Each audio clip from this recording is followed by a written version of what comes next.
Friday, March 23rd, 2020. Coming up on Roland Martin Unfiltered, we have the most up-to-date information on COVID-19 pandemic from some of the top African-American experts. The first black Surgeon General of the United States, Dr. Joseph Elders, will join us to talk about what the government should be doing and what we should be doing for ourselves. Also, Congresswoman Yvette Clarke of New York is here to talk about what the statewide shutdown means for New York residents. Congresswoman Edith Johnson, the first nurse ever elected to Congress, will join us about the lack of supplies for medical personnel.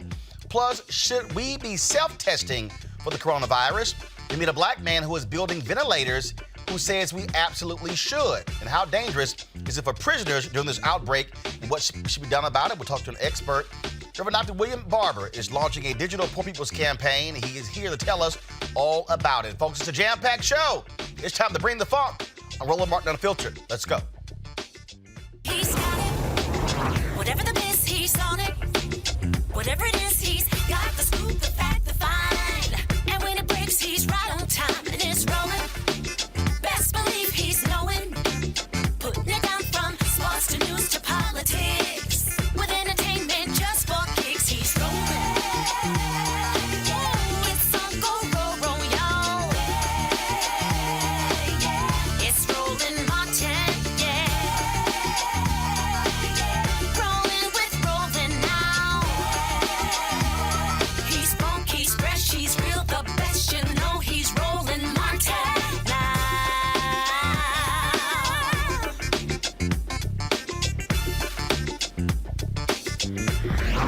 Martin. Folks, there are currently 40,841 cases of COVID-19 in 50 states here in the U.S. in 3 U.S. territories. At least 483 patients with the virus have died. The World Health Organization Director General Tedros Adhanom Ghebreyesus says the outbreak is accelerating, but believes that we can change the trajectory. And in fact, what they've said is that it's actually shrunk in terms of the cases, how we reach to the point of 100,000. The Surgeon General of the United States, he said this week could get very bad. In New York, Governor Andrew Cuomo laid out his plan in his daily briefing. Supplies are the ongoing challenge nationwide. Masks, PPE, ventilators are the #1 precious commodity. This is happening on an ad hoc basis. We are competing with other states, as I have said. We have made certain strides. We have a full team working on it. We're very aggressive. We're talking to other countries around the world. We're talking to companies. We have New York manufacturers who are really stepping up to the plate and converting factories, et cetera. But this is not the way to do it. This is ad hoc. I'm competing with other states. I'm bidding up other states on the prices. Because you have manufacturers who sit there and California offers them $4 and they say, well, California offered $4, I offer $5, another state calls in and offers $6. It's not the way to do it. I was speaking to Governor J.B. Pritzker yesterday about this. Why are we competing? Let the federal government put in place the Federal Defense Production Act. It does not nationalize any industry. All it does is say to a factory, you must produce this quantity. That's all it does. I understand the voluntary public-private sector partnership, and there are a lot of good companies who are coming forward and saying, let us help. But it can't just be, hey, who wants to help, let me know. We need to know what the numbers of what we need produced and who is going to produce that and when. I get that a lot of companies are stepping up and doing good things, and that's a beautiful thing. They're doing it here in New York, too. But you can't run this operation that way. It can't just be based on we're waiting for people to come forward with offers. And if you happen to get a lot of offers on gloves, then you have a lot of gloves. But if you get no offers on masks, then you don't have masks. The Federal Defense Production Act just says you can tell a company, manufacture this many by this date. Yes, it is an assertion of government power on private sector companies. Yes. But so what? This is a national emergency. and you're paying the private sector company. They're going to produce a good, and they're going to get paid. And by the way, they're going to get paid handsomely. You cannot continue to do these supplies on an ad hoc. Those medical experts are sounding the alarm about the lack of test kits, even though Donald Trump says it's no big deal. Well, we're testing everybody that we need to test. We're finding very little problem. And I'm very concerned because we don't have enough testing kits. It's very likely that there are a lot more people in the U.S. who have coronavirus, but we're just not testing for it. We'll have over 1 million tests in the field today, about 1.5 million test kits going out as we speak. That by the end of the week, they should be able to get out about 75,000 tests. You had mentioned 4 million tests before. 4 million. By the end of the week, hopefully. Anybody that needs a test gets a test. They're there. They have the test. The idea of anybody getting it, we're not set up for that. People should not say, if you want a test, you go get a test right now. We've got a long way to be able to go to be able to get rapid, efficient testing. 1.4 million tests on board next week. We expect at least 2 million next week. When will every American who needs a test get a test? You're hearing very positive things about testing. There are Americans, though, who say that they have symptoms and they can't get tests. Well, okay. What do you say to the Americans who are I'm not hearing it. I understand and empathize with the people who rightfully are saying, I'm trying to get a test and I can't. So is that a way of saying we are not yet at a point where we are meeting the demand pressure? Well, the answer is yes, John. We are not there yet because otherwise people would be never calling up saying they can't get a test.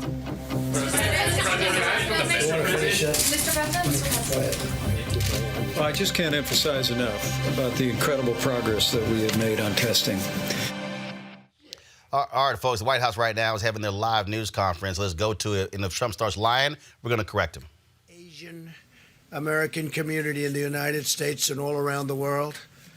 They're amazing people, and the spreading of the virus is not their fault in any way, shape, or form. They're working closely with us to get rid of it. We will prevail together. It's very important.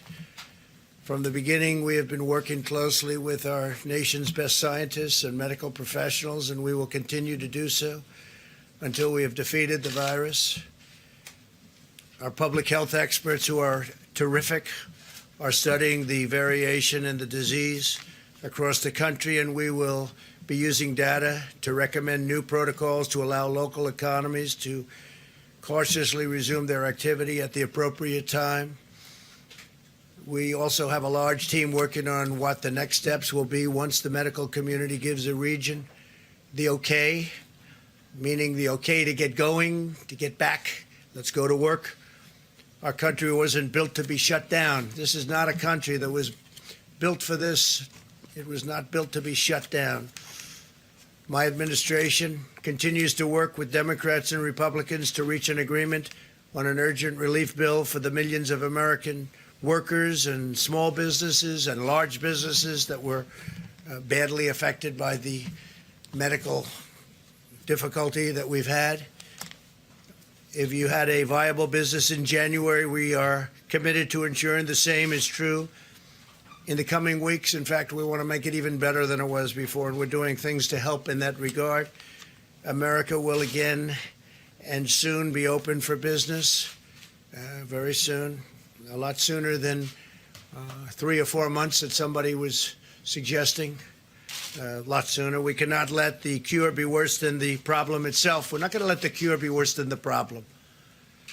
At the end of the 15-day period, we'll make a decision as to which way we want to go, where we want to go, the timing, and essentially we're referring to the timing of the opening, essentially the opening of our country, because we have it pretty well shut down in order to get rid of this invisible enemy. 2 weeks ago, we moved at record speed to pass paid sick leave and paid family medical leave and approved $8 billion, including money for the development of treatments and vaccines, and we're doing tremendous work on both fronts. The vaccines are coming along very quickly. Now Congress must demonstrate the same bipartisanship again and join together to pass the Senate bill as written and avoid playing any more partisan games. They have to get together and just stop with the partisan politics. And I think that's happening. I got a call a little while ago. I guess they're getting closer. should go quickly. And it must go quickly. It's not really a choice. They don't have a choice. They have to make a deal. This should not be a time for political agendas, but rather one for focusing solely and squarely on the needs of the American people. We are going to save American workers, and we're going to save them quickly. And we're going to save our great American companies, both small and large. This was a medical problem. We are not going to let it turn into a long-lasting financial problem. Started out as a purely medical problem, and it's not going to go beyond that. We're just not going to allow that to happen.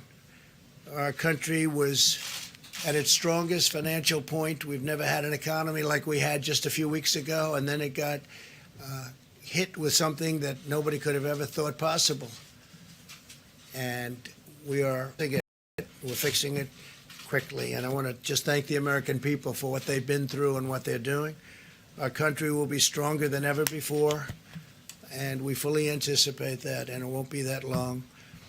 Let me provide you with an update on critical supplies. FEMA is distributing 8 million N95 respirator masks and 13.3 million surgical masks across the country right now. Focusing on the areas with the greatest need, we've shipped 73 pallets of personal protective equipment to New York City and 36 pallets to the state of Washington. In the past 96 hours, FEMA has also received donations of approximately 6.5 million masks. We're having millions and millions of masks made. Folks, y'all can do this here. Just drop the audio down on them. You can just come back to me. Joining us right now is kill the audio of that feed. Keep the feed up. Just kill the audio. Joining us right now is Congresswoman Yvette Clarke from the state of New York. Glad to have her here at Roland Martin Unfiltered. Congresswoman, when you listen to what Donald Trump is saying, okay, it looks like we lost Congresswoman Clarke. Be sure to let me know we have her back. We have Congresswoman Eddie Bernice Johnson of Texas.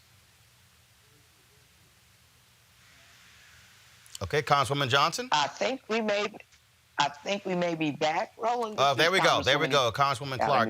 Congresswoman Clarke, glad to have you here.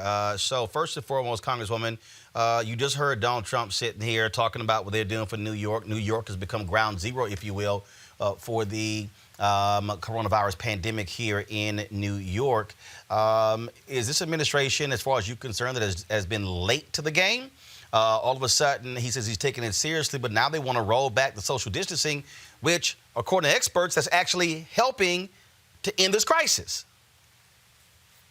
Well, you know, that's not going to happen, Roland. We are following the leadership of our mayor and our governor here, who have their fingers on the pulse of what's happening in our state and in our city.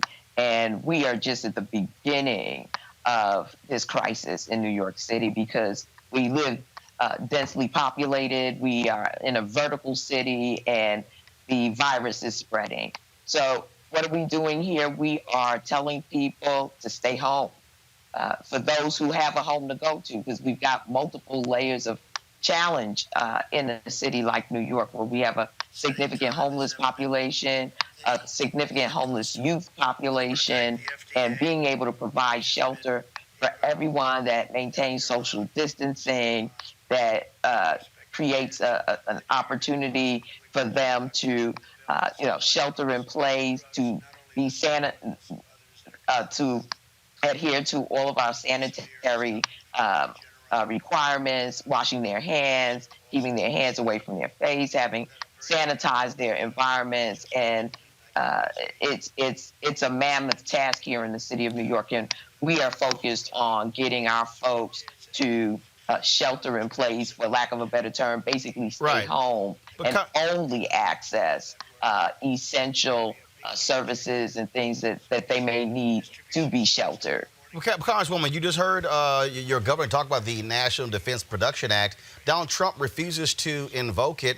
And what's happening is these people who are making masks and ventilators, they're jacking the prices up and making these states compete, if you will.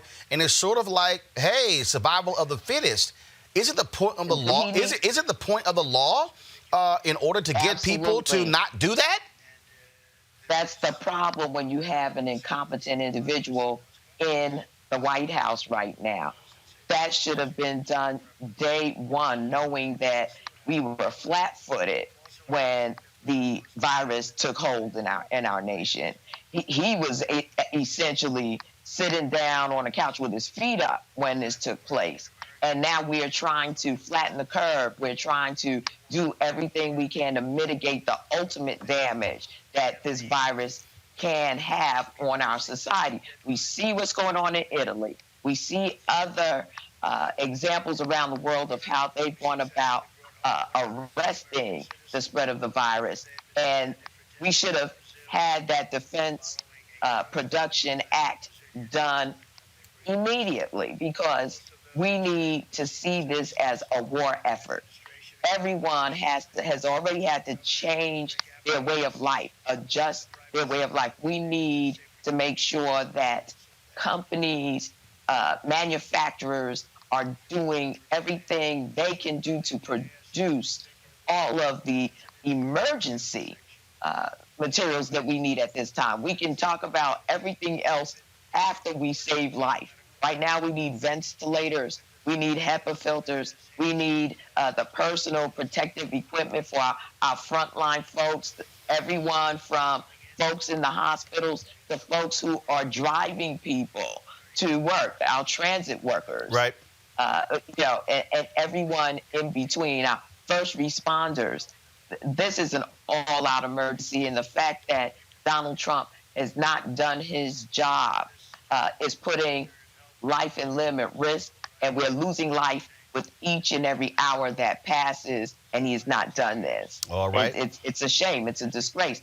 We have to do what we can to pressure this administration to get its act together, while at the state level, at the municipal level, right, using whatever resource we have at our disposal to sort of, hold back this tide, to flatten this curve. But it's coming, Roland. It's All coming. right. Congresswoman Yvette Clarke of New York, we appreciate it. Thanks a lot. Listen, we can do this. There's no doubt in my mind that the people who are engaged in helping us to navigate this are doing everything in their efforts. It's up to each and every one of us to do our part right now. And I know that the Black community is ready to comply and do whatever it takes to make sure that our seniors are protected, that our most vulnerable in terms of their health care is protected. We're going to come through this. But everyone does their part. Together, we're going to come through this. All right, Congresswoman Yvette Clarke, we appreciate it. Thanks a lot. Thank you, Roland. All right, folks, let's go now to Congresswoman Eddie Bernice Johnson of Texas. She is the first nurse ever elected to Congress. Congresswoman, what are you hearing from the nursing community when it comes to how they are dealing with shortages of gowns and masks and ventilators? What are you hearing? Well, there's great shortage, and the nurses are the most important caregivers. They spend more time with patients than anyone else. I think it's important that they are furnished what they're needed. I know that locally there's been great push on getting the appropriate attire and protection. We're beginning to see more and more cases, and so we know that we're in for a while. And we must know that we must get protection for our first-line caregivers. If all of our nurses get sick, there would be no place to go to treat the people. So we know how important it is, and nurses know that as well. When you also hear what's happening on Capitol Hill in terms of the bill over in the Senate, of course, it did not be closer for a second time. Democrats are saying that that the Republican bill is frankly filled with too much pork for corporations. What say you? Well, I agree with what they're saying. I remember the last time we had a bailout, the people didn't get any money put down to their level. They simply bought back all of their stock, and all of the good words that they said as the money came in didn't happen. The workers did not get any attention. It all stopped at the top. That is what the Democrats are trying to make sure does not happen this time. And I am not for giving away this money for a bailout. I am for making a loan for the money with specifics so that it goes directly to the service and directly to the people that causes the service to happen. Last question for you. Again, moving forward, you hear Donald Trump saying that they may make a decision to stop the social distancing. He's talking about how's impact on the economy. As a nurse, is that a bad idea when you hear the Surgeon General who says that this week could be the worst yet? Well, I tell you what, I'm inclined to go with the researchers and the knowledgeable people. It is bigger than just having some income at this time. We've got to save lives, and that must be number one. If we had kept the program in place that President Obama put in place when we first heard about the coming pandemic, we would be further along in trying to address it. Some of the same scientists that has disagreed with the president that he's eliminated from his first team now were the ones who were ready to go after the research at that time. But because the funds being taken away, they were not able to get to their work. So here we are in the middle of the pandemic, and we should be focusing on stopping the virus rather than paying for the damage of the virus. But now that we've gotten here, we've got to pay for the damage of the virus, but we cannot forget we must stop the virus. All right. Congresswoman Eddie Johnson, we appreciate it. Thanks a lot. Thank you. All right, folks, let's go back live to the White House. Attorney General William Barr is now speaking. Let's hear what he has to say.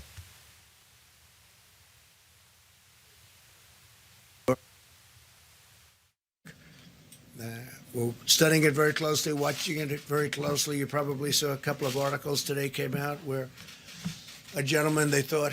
All right, so we're going to, again, William Barr, we're going to double-check the feed there. William Barr is actually at the podium now, and so that appeared to be the older feed, and so we're going to fix that. One of the things that we are also monitoring what's going on here, first of all, guys, you noticed that Donald Trump is the one who is leading these news conferences. Looked like for some reason he didn't like all the attention the Vice President Mike Pence has been getting. They started this news conference, and Pence wasn't even up there. He's up there now. Now let's go back to the news conference live right now. Signed a second executive order providing the authority to address, if it becomes necessary, hoarding that threatens the supply of those necessary health and medical resources. Under Section 102 of the Defense Production Act, the President is authorized to prohibit the hoarding of needed resources by designating those materials as scarce or as materials whose supply would be threatened by persons accumulating excessive amounts. Once specific materials are so designated, persons are prohibited from accumulating those items in excess of reasonable personal or business needs, or for the purpose of selling them in excess of prevailing market prices. It is a crime to engage in prohibited activity. In today's executive order, the President is delegating to the Secretary of HHS this authority.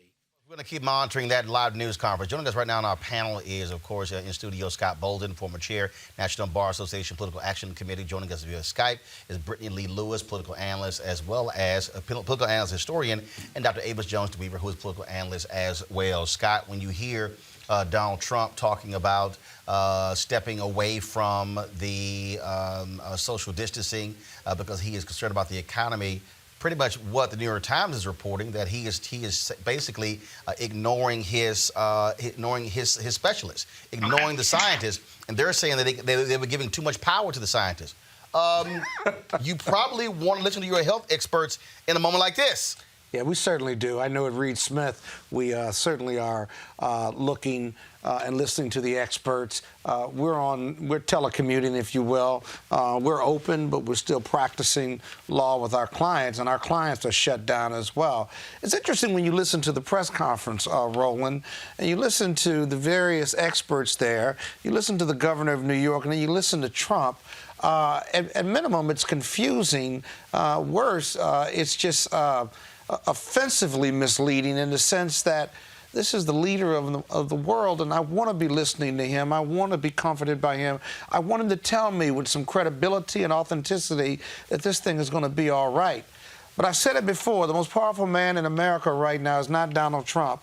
It's Tony Fauci, who is the lead scientist, lead medical person on this from the, I think he's from the CDC. No, for National Institutes of Health. It's in terms of dealing with allergies and so on. I mean, you're a top expert, but he gave an interview with Science magazine where he's like, okay, it's a little hard to go up there and you having to correct the president when he's basically lying. But notice that he's still there. The president hasn't attacked him, and the president hasn't gotten rid of him because he's the most trusted. He's been in that position for 30-plus years. He's served 3, 4, 5 presidents. And I got to tell you, he is the most credible. And that's who we need to be listening to. Just like the governors aren't listening to the president, the governors have taken the lead in the states because they can't rely on the president. And the president and the federal government ought to be leading, as we discussed. Hold tight 1 second. I want to go back to the news conference to find out what's happening with testing. Let's go right ahead. Data will give you the best insight right now on how the epidemic is proceeding in those countries, because they really can't be testing at the level to really understand the depth and breadth of their new cases. In the mortality data that has been provided to us, there has been no child under 15 that has succumbed to the virus in Europe. There was the one 14-year-old in China. So we still see that there is less severity in children. And so that should be reassuring to the moms and dads out there. To Generation Z and to my millennial colleagues who have been really at the forefront of many of these responses, less than 1% of all the mortality is less than 50. And so this is, I think, also a very important point. That doesn't mean that individuals won't have severe disease. So still 99% of all the mortality coming out of Europe in general is over 50 and pre-existing conditions. The pre-existing condition piece still holds in Italy, with the majority of the mortality having 3 or more pre-existing conditions. I think this is reassuring to all of us, but it doesn't change the need to continue to protect the elderly. And in order to protect the elderly, we all need to continue to do the president's directives and guidance for the next week of the 15-day challenge.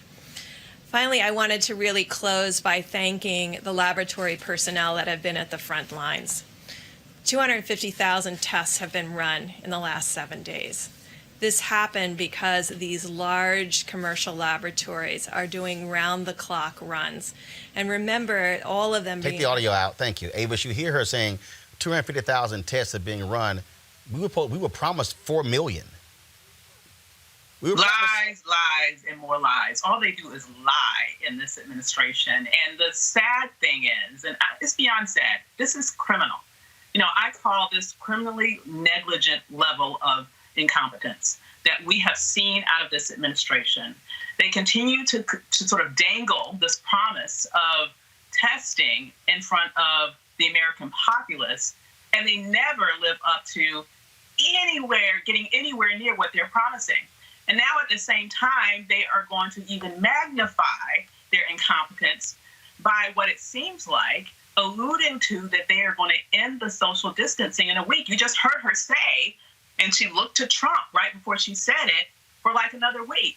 It's as if they will not be satisfied until they definitely kill millions of people in this nation because of their utter incompetence.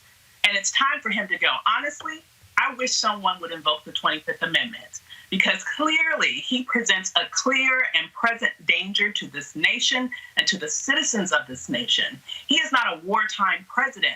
He is a president who, through his incompetence, is committing a one-man war against the citizens of this nation. I want to go to Brittany. Brittany, when we see what is happening with all of a sudden now the Trump administration sending these signals, it's all about the economy. You know, we can't destroy our economy because of this. But you have more states who are now saying shelter in place. We had California, we had New York State, Illinois. Now we have Massachusetts. Now we have Michigan. More and more states are saying this is where we have to go. Dallas County has issued that order. So states and counties and mayors are looking towards this. Donald Trump says, "Oh, we pretty much got the nation shut down." No, we don't. we absolutely do not.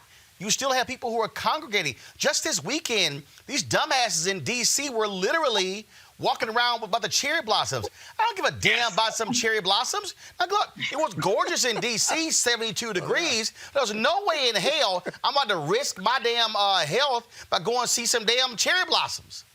Well, they were cherry blossoms. It's unfortunate, and I think it's so important for us to do something about Donald Trump. And I think that I'm so grateful for the leadership for the majority of the states that have taken the steps to, give those stay-at-home orders and be rigid. But unless we have this on a national level, I don't really see this going down. I've heard a ton of experts talk about how we have to do everything at the same exact time, and there needs to be a national order to stop this virus from spreading as rapidly as it is. And like you said, you have people outside looking at the cherry blossoms. I know we saw what happened in Florida with the beachgoers. This is continuing to spread, and people are not taking it seriously. I even saw a few people in, I think it was Okeechobee, Florida.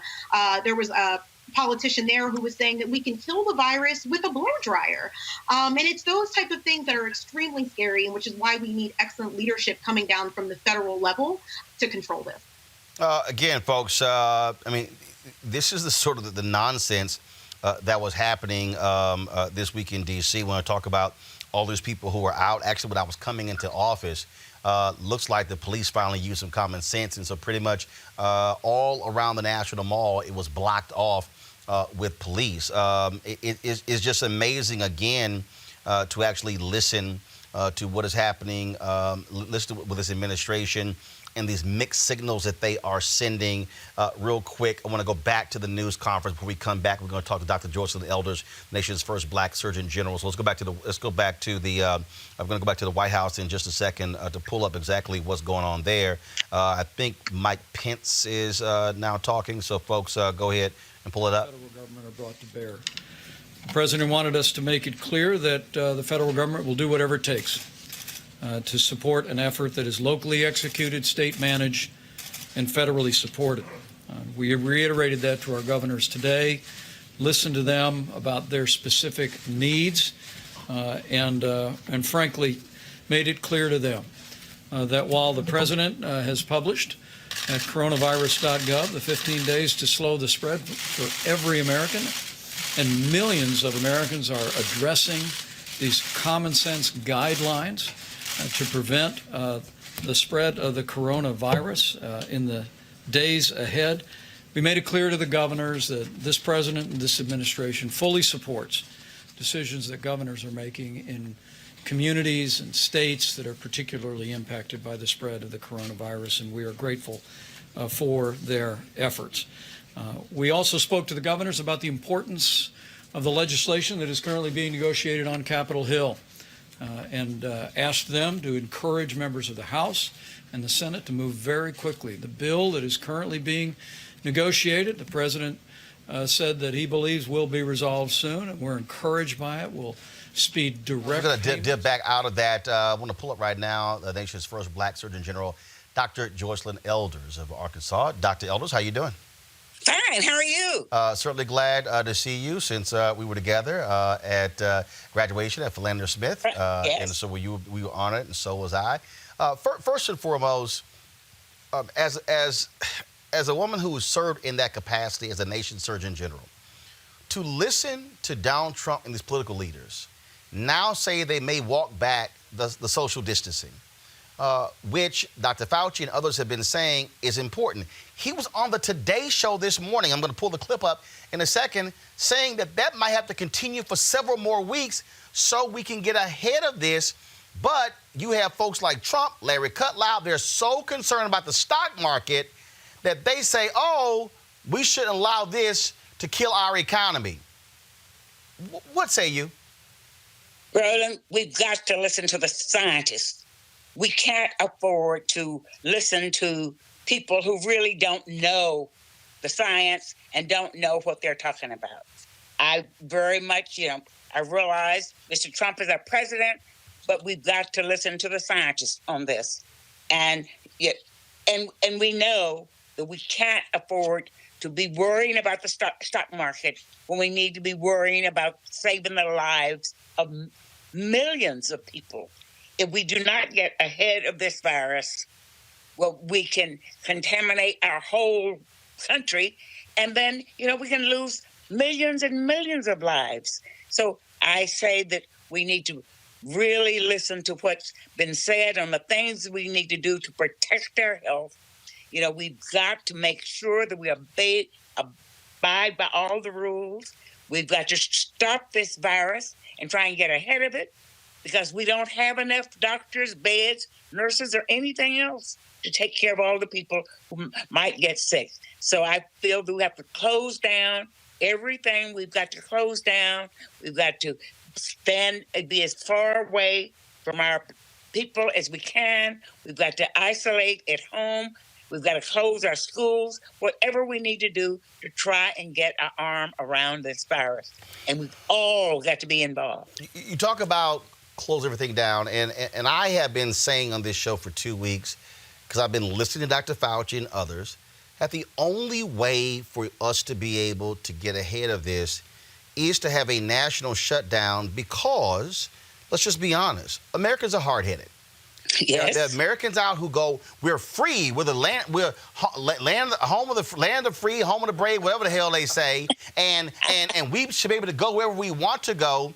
But the bottom line is this here: if you don't know who's sick, if you've got people who are asymptomatic but they actually have it, then you got people who are showing symptoms but they can't get a test. When you have the administration saying that we were supposed to have 4,000 and 5,000 tests, when you heard the doctor there just say they've only run 250,000 tests so far, these private laboratories, is that we still have not reached critical mass to have an understanding of where we are. You look at what's happening in New York, you look at the governor of California, you look at people who are saying that upwards of half of the country could very well have the coronavirus, not enough ventilators. But then Trump says, well, we pretty much have a national shutdown, but we don't. And so, I look, as somebody with a business, that's the last thing I want. But I don't understand how someone can think you're going to fight this and get ahead of it and flatten the curve if we go back to business as usual. There's no way we can do that. And we've got to listen to our scientists and do what they say if we want to get ahead of it. Otherwise, we'll keep getting further and further behind, and it'll cost more and more, and we'll have more and more people die. So all of America has got to become involved, and we've got to get, if we want to stop this. And you know what? We're going to have to do whatever we have to do. We had, let's talk about real quick this particular drug that Trump keeps touting as the miracle drug, and the role that it could play. We understand that people with lupus really require this drug. Now, all of a sudden, we're hearing many of them won't have the ability to be able to get the drug because people are just going in and buying it as well. And again, that's somebody who's a doctor. How unsound is it to hear a president touting a drug, saying that it is a vaccine when it literally hasn't even been tested on people specific to the coronavirus? You're absolutely right. I feel that our president should step back and let the scientists speak. You know, this chloroquine, hydroxychloroquine, have been available for years to treat malaria. So we know that it is effective, and that we know about the toxicity in relation to malaria, but we don't know much at all about it in relation to this virus. So I think that we've got to really test it and evaluate it. We can't afford to go out, even if we had it available, giving everybody chloroquine, hydroxychloroquine, when it hadn't been. We don't know how toxic it might be. Dr. Elders, I'm going to play something. This is literally what Donald Trump said just a few moments ago. Folks, go ahead and go to my iPad. Chloroquine. And you can look from any standpoint tomorrow in New York. We think tomorrow pretty early, the hydroxychloroquine and the Z-Pak, I think, is a combination, probably is looking very, very good, and it's going to be distributed. We have 10,000 units going, and it'll be distributed tomorrow. It'll be available and is now. They already have it. They're going to distribute it tomorrow morning to a lot of people in New York City and New York. We're studying it very closely, watching it very closely. You probably saw a couple of articles today came out where a gentleman, they thought he was not going to make it. He said goodbye to his family. They had given him the drug just a little while before, but he thought it was over. His family thought he was going to die. And a number of hours later, he woke up, felt good. Then he woke up again, and he felt really good, and he's in good shape. And he's very happy for this particular drug that we got approved in record-setting time. There's never been anything even close to it. And I want to thank the FDA, which has been incredible. Again, Dr. Elder, he's talking about one dude. We can't go on one patient. When you're talking about using it on tens of thousands or even millions of people, we've got to listen to Dr. Fauci and do the studies. We cannot afford to go around treating one patient and looking at the results. That patient might have gotten well anyway. It is just certainly sad to watch again. And here for me is real basic. Look, I've had black doctors my entire life, and if I'm having a health issue, and I got a choice between my doctor and my lawyer and my mechanic, I damn sure not gonna listen to the mechanic and the lawyer about something dealing with my health. You're absolutely right. And this is what we've got to stop listening to all these myths and fairy tales. And the leader of our country has got to stop shopping myths. In fact, I want to play this for you. That was a commissioner's meeting in Florida where this county commissioner literally started spouting something he heard on that crazy right-wing network Donald Trump loves. As a matter of fact, a black woman sent me a tweet as well saying, hey, they say you can use a blow dryer that will actually stop the coronavirus. Y'all play that video, please. This might sound kind of silly, but being in the medical field that I was as a paramedic, it started to make a lot of sense. One of the things that was pointed out in this interview with one of the doctors, foremost doctors that has studied the coronavirus, says that the nasal passages and the nasal membranes are the coolest part of the body.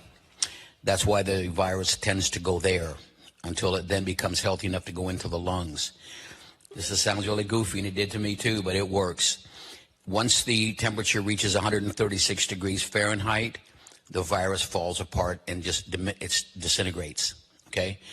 And I said, well, how would you get the temperature up to 132 degrees? The answer was you use a blow dryer because it's capable of doing that. So you hold a blow dryer in front of your face and you inhale with your nose, and it kills all the viruses in your nose. Okay. So I would just caution residents to, if there's lots of misinformation out there. We're hearing and learning a lot on social media, and there's just a lot of misinformation on how to cure this disease. And, I personally would just leave that to your medical provider. I've heard so much, just sad information about, how to cure this virus. And it's a new virus. That's why they call it a novel coronavirus. And just caution on the, mechanisms of, trying to treat. Come on.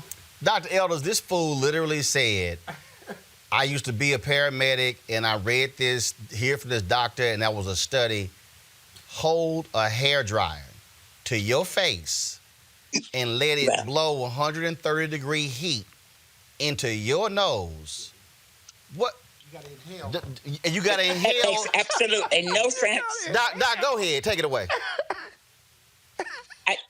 That makes absolutely no sense, and I feel that that's a horrible myth, and that person needs to go to their doctor and see what their doctor says about this, because I suspect that I wonder what really happened to that patient, and I wonder if they really got the temperature to 136 degrees Fahrenheit. You know, we just cannot have all of these lies. And Doc, if I put 136 degree in front of my face, you're going to have a big bad burn. I'm going to burn my damn face. That's the craziest. So I'm going to try to kill the coronavirus and now give myself a facial, nose, nostril, mouth burn. And probably kill you. Lord have mercy. Lord have mercy. Dr. Joseph Elders, always good talking with you. Look forward to having you back on as we continue moving down this path because we need sensible people. Thank you. And so, and we want to Let's try to get some good things. Oh yeah, that's absolutely. That's why we talk. That's why we talk to the top black experts, not these crazy folk out here who come in with their home remedies dealing with coronavirus. Thank you for what you're doing. It will make a great big difference and hopefully save a lot of our people. We appreciate it. Thanks a lot.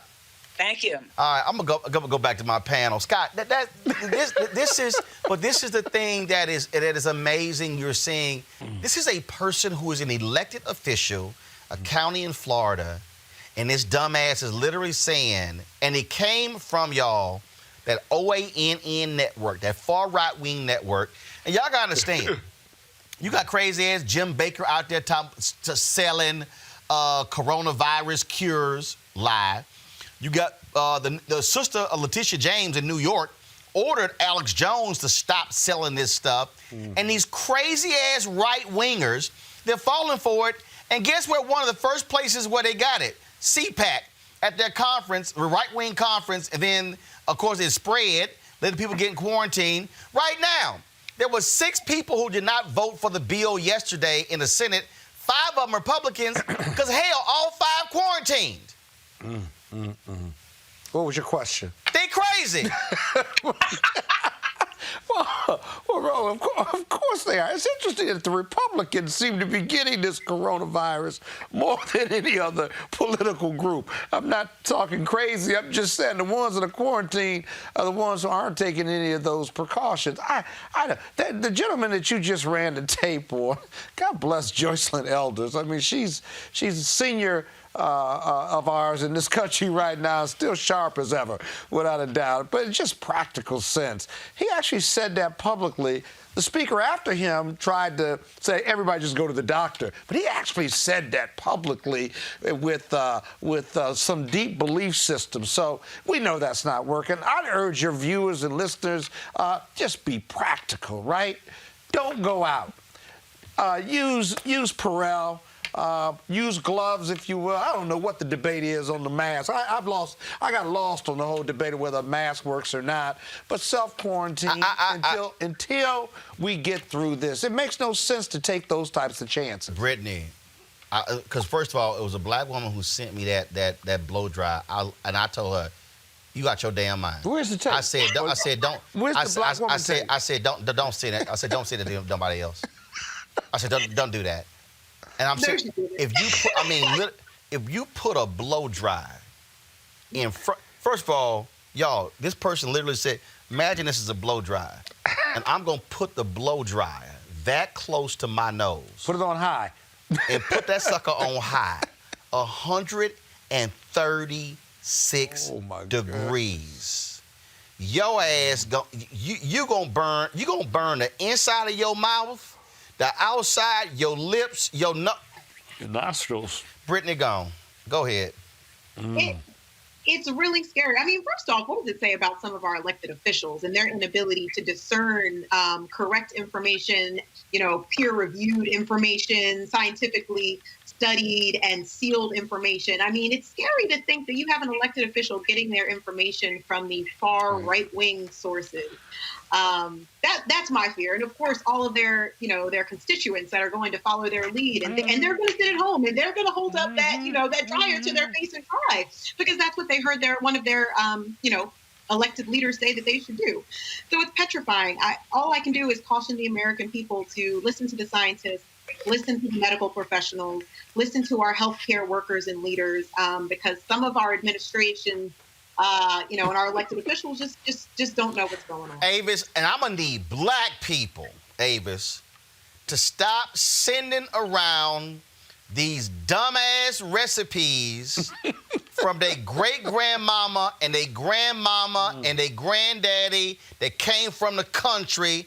I don't want to hear nothing about eating oranges, sucking on garlic, swallowing Vicks Vapor Rub. I mean, stop. Don't forget Robitussin. Stop. Wait, what was that? Don't forget what? Listen, they trying to look out for you, Roland. They want to keep you healthy. This is not the cold. Yeah, I know. You know, I've been getting some texts and inboxes on social media, and, you know, I know people have the best of intentions, and these, you know, they're trying to look out for you. But the bottom line is this. Now is the time to really sort of prioritize medical science and what you're hearing from reputable sources.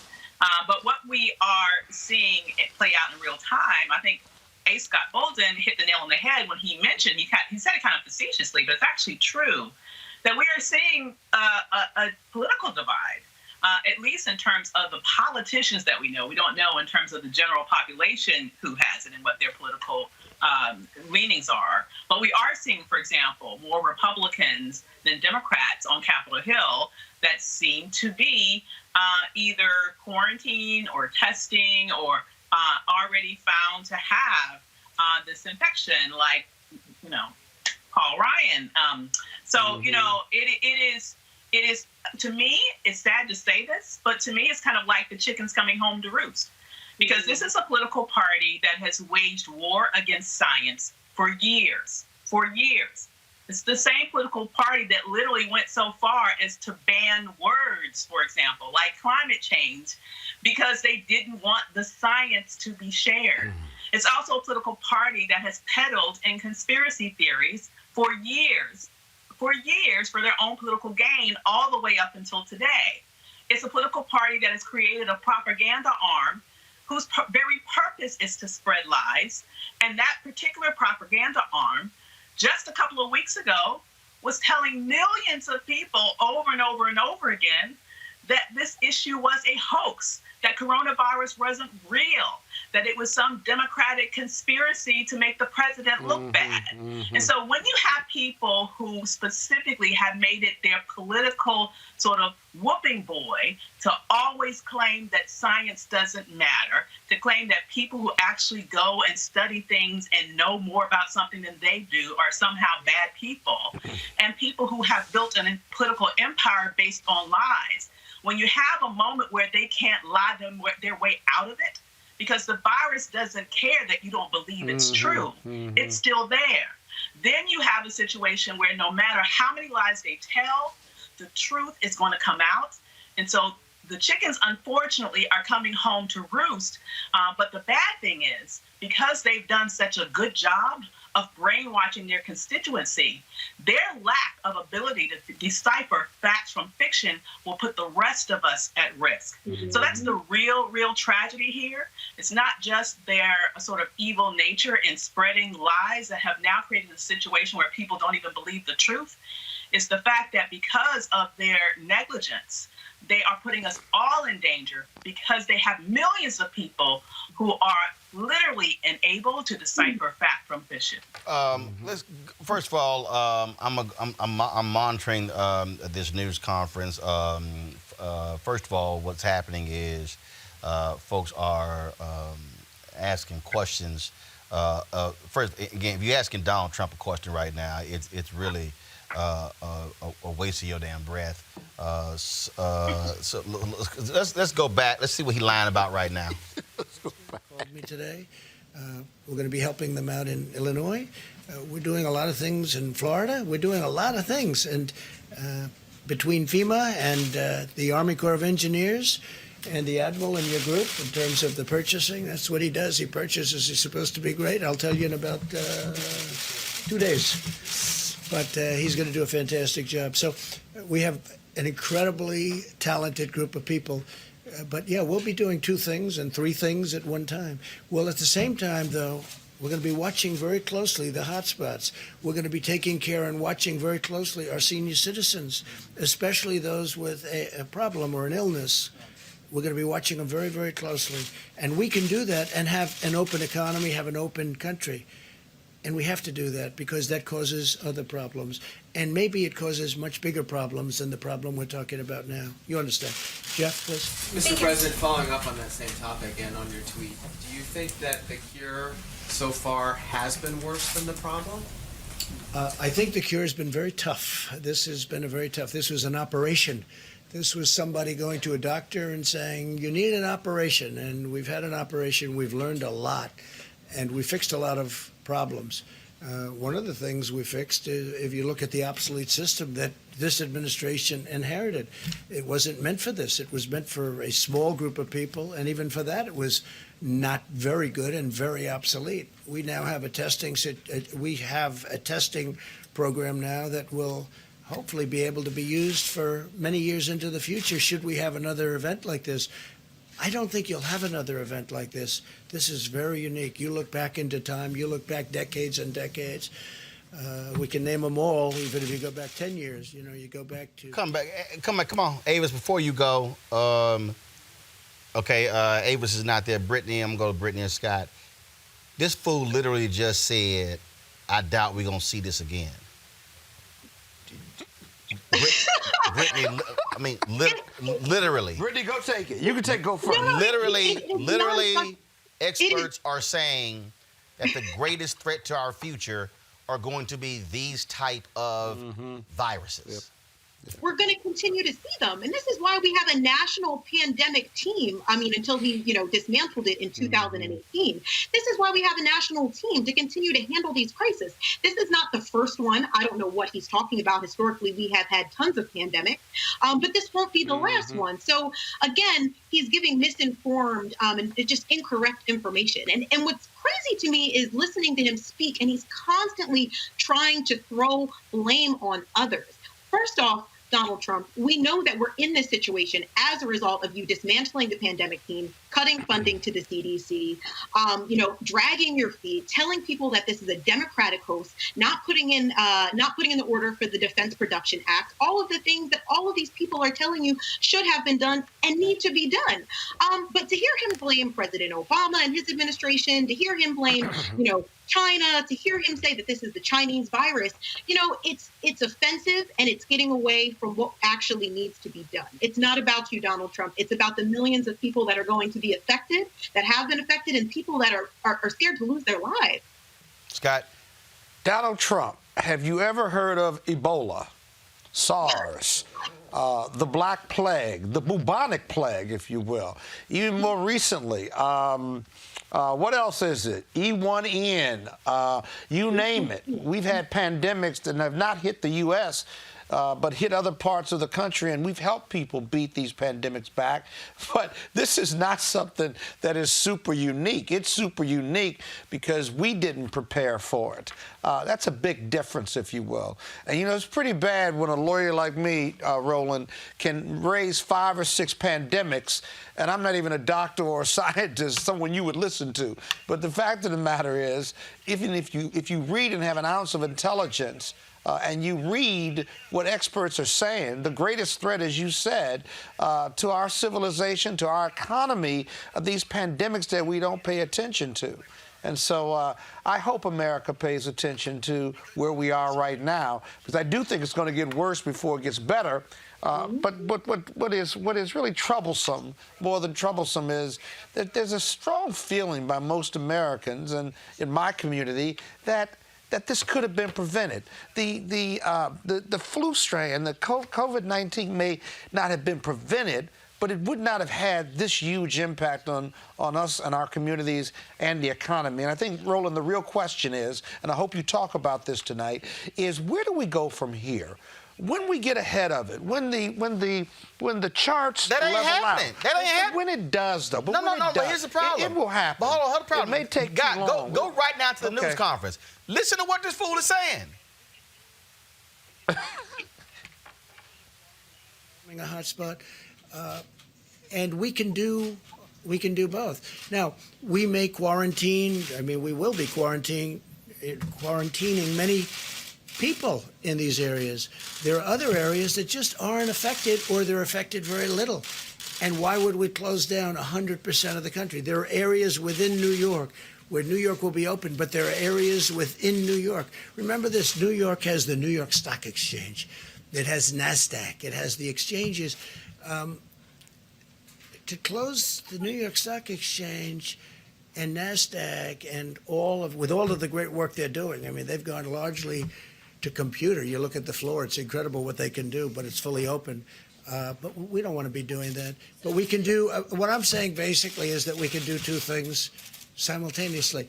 And we've had this incredible learning period. Plus, people have been in a period and they won't be calling, oh, gee, because I've got many, many people that now come to me and say, we get it. We think we can really do it now and do it while we're open. So at some point, we'll be setting some guidelines. We'll be setting some date lines, and we'll be announcing them in the not too distant. Yeah. That's why you're not going to get ahead of it. Oh, but it's worse than that. Watch this. You're not going to get ahead of it, because what this fool is going to do is open it back up, and we're going to have groups and folks in the offices and everything, and then all of a sudden... Okay, so here it is. I'll supplement that. The reason you have pockets where people are, quote, not COVID-19 or don't have corona is because they don't know they have corona, and you don't know they have corona because you don't have it tested. You don't have enough test kits. I said this on the show last week. I want to go get tested. Will somebody tell me where I go get tested? Oh, you can tell me? But guess what? I got a friend right now. I'm not manifesting symptoms, and I'm not in my 60s, so then they won't even test me. I got a friend. That's why you have pockets of people. I got a former colleague who has had a fever for a week. She can't get a test. Can't get one. You can call hospitals in the DMV. I've called 3 of my doctors. You can't get that test. But again, this is the ignorance. You have pockets where people aren't getting it, but it's only because they don't know they have it because they haven't been tested. So if you got tested, you know. But we can't do the test. That's the killer part of all of this. If we had tests, if we were doing 1 million tests a year, or I'm sorry, 1 million tests a month, 500,000 a month, he might be right. But the tests aren't available. And so that's why you're self-quarantining, because you don't know what you don't know. And that's the curse of how we responded to this. It is crazy. First of all, go back to the news conference. Here's that crazy reporter for OANN. He was talking about how you said, the cure shouldn't be worse than the problem, and he was talking about reopening the businesses, getting the economy going again. What are those difficult trade-offs? Well, it is true. I mean, if he said, I didn't hear him say that, but if he said difficult trade-off, sure, it's less convenient. Before you walk and you hop in the subway and you grab the handle and you go down to wherever you're going on Wall Street and you do all sorts of things and you go in and you open the doors going into your great buildings or into the exchanges, and now you're not going to have to maybe think about doing that, or you're going to think about doing it a different way. No, there are many trade-offs. It's a different life, and maybe it'll remain that way, frankly, after the invisible scourge is gone. Maybe it's going to stay that way. Not a bad thing to stay that way, but no, there are trade-offs. There's no question about that. But I actually think I think in the end we're going to end up being bigger, better, and stronger. We have learned a lot. Please. We're seeing an increase of cases in Latin America, in the Middle East, it's true. in some places in Asia. Are you considering a new round of travel ban? No, we're not really. I mean, something like that could happen, I guess, but we're not really. I'm telling you right now. Y'all, he just up there just making shit up. Just straight up. He's just up there I'm just going to throw out anything. I'm just going to see if it sticks. That's what you're dealing with right now. And the people who are probably going to be most affected are the people who watch Fox News. Matter of fact, an elderly couple in Arizona, I was just seeing the tweet. So that the hydrochlor, whatever he's calling the miracle drug. Well, apparently this elderly couple saw a similar name, and this stuff is used in fish tanks. They inhaled it. The couple inhaled it. The wife has already died. And the man is on the brink of death. This is why you cannot let Donald Trump... Y'all, I'm telling you right now, listen to me. Do not listen to anything that Donald Trump says. Listen to nothing. Listen to the experts. okay? If you listen to what this man says, it may put your life at risk. I'm just telling you right now, that's exactly what's going on. All right, folks. As this virus continues to spread, hospitals are finding themselves overwhelmed with requests for tests and ventilators. Unfortunately, in many cases, those things are hard to come by. Joining me now to talk about this is Yobi Benjamin, whose company is in the process of building ventilators for the UK and believes that in-home testing should be allowed in order to take the pressure off of hospitals. So, Yobi, how would that work, this home testing? Has it been approved, or is it now you have to get tested and it must be sent off to a lab? Right now, the current tests that are available in the marketplace are pretty much approved. We have a test kit that's approved, but only if a doctor supervises the collection of mucus samples from patients, either doctor, nurse, nursing aide, or some other medical professional. What is not approved is in-home testing, and we're advocating that we allow for in-home testing so that we can expand our knowledge of how large the virus has really gone into the population. How would that work? How would in-home testing work? If you did an in-home test, is it sent to your lab? Is it sent somewhere else? And how long does it take to get the results back? So in-home testing, the process of in-home testing is not difficult itself. You need to go and take a swab and swab the very back of your throat to collect some mucus, basically. However, the other issue that we face in the testing regimen or the testing supply chain is that it's possible that the package in which a test sample is sent might be contaminated. Our particular product kills the virus and preserves the RNA of the virus for 30 days or beyond. So it can stay on a shelf for 1 day, 2 days, 3 days because of the delay of many tests coming forth. But the other problem, as I said, is happening is you have to treat this test as biohazard. So we have to set up special collection points in various cities so it can be picked up safely and we don't affect our courier drivers, whether they're UPS, the US Mail, or so on and so forth. In overall, the test itself, when you bring it to a lab, doesn't really take more than an hour and 45 minutes. Much of the delay that you hear about is not caused by the duration of the test itself, but the complexity of the supply chain. It has nothing to do with the test, because the test itself, many people are saying like, oh, we have a test that's faster, it's 45 minutes, it's by your bedside.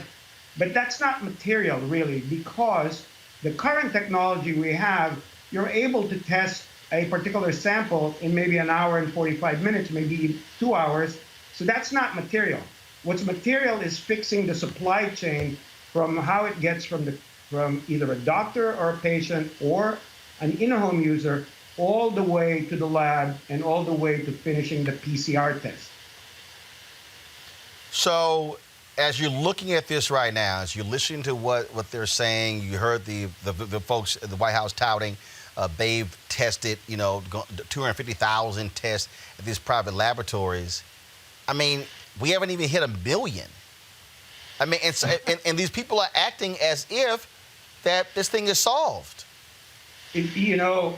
I'm not much of a political person, but I will tell you from a science point of view, if you don't know the denominator of this virus, in other words, if you don't know exactly who is sick, or you can't even model it in large numbers, it's very, very difficult to fight. Because as Dr. Elders pointed out, as some of your previous guests have pointed out, many people are asymptomatic. It means they have no signs of the virus.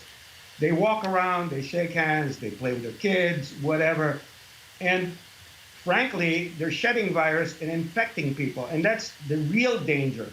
That's why I don't think it's a very good idea to reopen certain parts of the country. Because again, science will point out to you that there are many asymptomatic people walking around, and some of them can be super spreaders. All right. You'll be Benjamin. We certainly appreciate it. Thanks a lot. We'll certainly see what happens, and hopefully these people in the White House are going to figure it out, because, again, Americans are getting sick, Americans are dying, and this is not the time for us to be letting up on social distancing. Thank you very much, Roland. All right, thanks a lot. Folks, we're going to go to a break. We come back, we're going to talk about what's happening in our prisons with a woman who is very much involved in that. A number of people have tested positive for coronavirus in Rikers Prison in New York and others around the country. Are these places being incubators, and could we be seeing inmates put at risk? Also, we'll talk with Reverend Dr. William J. Barber about the digital campaign being launched by the Poor People's Campaign. We'll talk about that, as well as give you the update on Byron Allen's Supreme Court case. Decision came down today. All of that next. Roland Martin Unfiltered, back in a moment. You want to check out Roland Martin Unfiltered? YouTube.com/Roland S. Martin. And subscribe to our YouTube channel. There's only one daily digital show out here that keeps it black and keep it real. It's Roland Martin Unfiltered. See that name right there? Roland Martin Unfiltered. Like, share, and subscribe to our YouTube channel. That's youtube.com/Roland S. Martin. And don't forget to turn on your notifications so when we go live, you'll know it. All right, folks, let's see how much lines taking place at the White House. Let's go back. Of nasty language toward the Asian Americans in our country, and I don't like that at all. These are incredible people. They love our country, and I'm not going to let it happen. So I just wanted to make that point. Because they're blaming China. People are blaming China, and they are making statements to great American citizens that happen to be of Asian heritage, and I'm not going to let that happen. Please. You say you want to reopen the country, but most schools across the country are closed. 2 states now are closed for the rest of the school year. How are parents supposed to go back to work and educate their children right now? The governors of the various states will have a lot of leeway.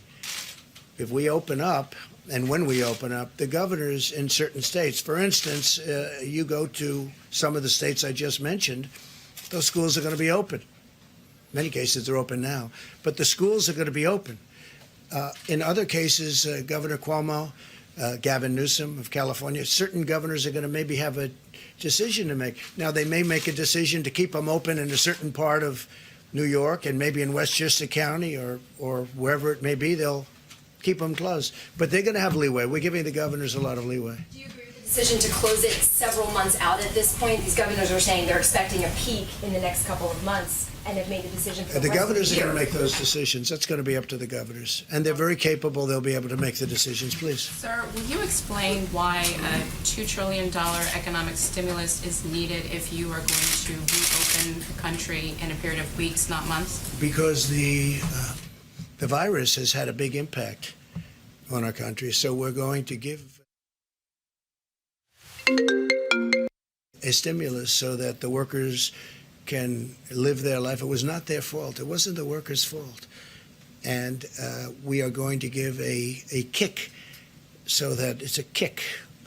And this way, we think the workers can get a fair start. The small businesses we're taking very good care of. We want to take care of these small businesses. They really are the engine of this country. A lot of people don't know that.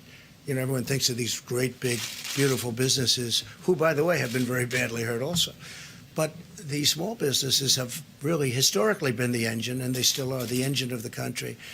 And you'd be amazed. The workers love those businesses, and the workers contact us, and they want us to help those businesses because that's where they've made their living. That's where they've been paid a lot of money over the years. And, you've been seeing what's happened over the last 3 years where salaries and wages have gone up very substantially for those workers.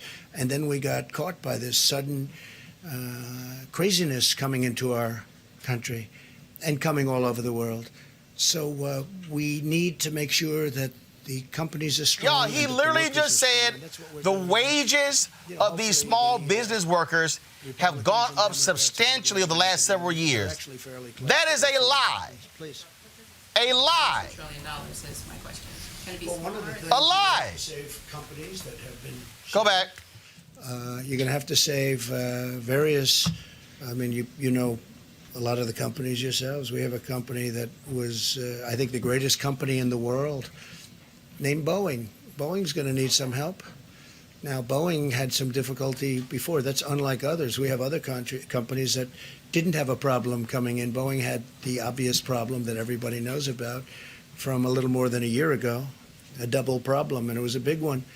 And then on top of it, as they're getting ready to really show their stuff, on top of it, we all get hit by this. And obviously, the airlines are going to have a problem, but the airlines aren't going to be buying from Boeing or from anybody else right now because of this difficulty. So we have to work with the airlines. We have to work with the cruise lines. We have to work with the companies like a Boeing, because Boeing's a potentially, again, a great company. It had a very rough period of 13 months, a very rough period, a horrible period, an unbelievable period. If you would have told me this would have happened to Boeing, I wouldn't have believed it, because to me it was, truly one of the truly great, probably almost 1 point of GDP, if you can think of that. It's hard to believe that a company could have that kind of an impact. But Boeing, we have to work with it for two reasons. Number one, it's a great company that we have to save. Number two, it produces unbelievable numbers of jobs. And so, the numbers have to be reflective of that kind of a thing. Please. Boeing is in trouble because of the 737 MAX. Very hard. And we want building. That's why Boeing's in trouble. Of Justice, and we want the because they rushed a plane out. They've lost billions. They've lost billions on the cutback on the orders of those new planes, and because of the liabilities they got to pay out because of those crashes. Dr. Birx, we seem to be talking about different geographical slopes on this. The curve would be changing. And yet you just said that 20% numbers coming out of New York gives an indication that we don't quite know when the seeds, to use your metaphor, were planted. So how confident are you on the start dates of each curve for each of the geographical areas that the president seems to be indicating we'll be adjusting the policy for? So that's a very good question. So what we do know is now we can backtrack from people who get very seriously ill to when they probably got infected versus when they were exposed. And so when you start backing out each of those pieces, when you start seeing hospitalized patients, you know that the virus has probably been there for 3 to 4 weeks, substantially circulating within the population. So that's what we're looking for. Now, as all of our testing is improved, and we want to really applaud the group who has worked on it. If you look at the pandemic flu preparedness, all of this was built on a flu platform. It was never, ever thought that you'd have a simultaneous respiratory disease hitting at exactly the same time as your flu hits in the country. And so when you're doing all of your flu surveillance, you could have small cases of these pneumonias and flu-like illnesses. All right, y'all. Here's the deal. Okay, we're going to dip out of that. Bottom line is this here. One thing that's happening right now across the country, we're seeing the impact of people who are in prisons. Joining us right now is Andrea James, Executive Director of the National Council for Incarcerated and Formerly Incarcerated Women and Girls. Andrea, we're seeing a major outbreak at Rikers Island, other prisons across the country. What are you hearing when it comes to these prisons, how they are protecting inmates? Guys, I can't hear Andrea.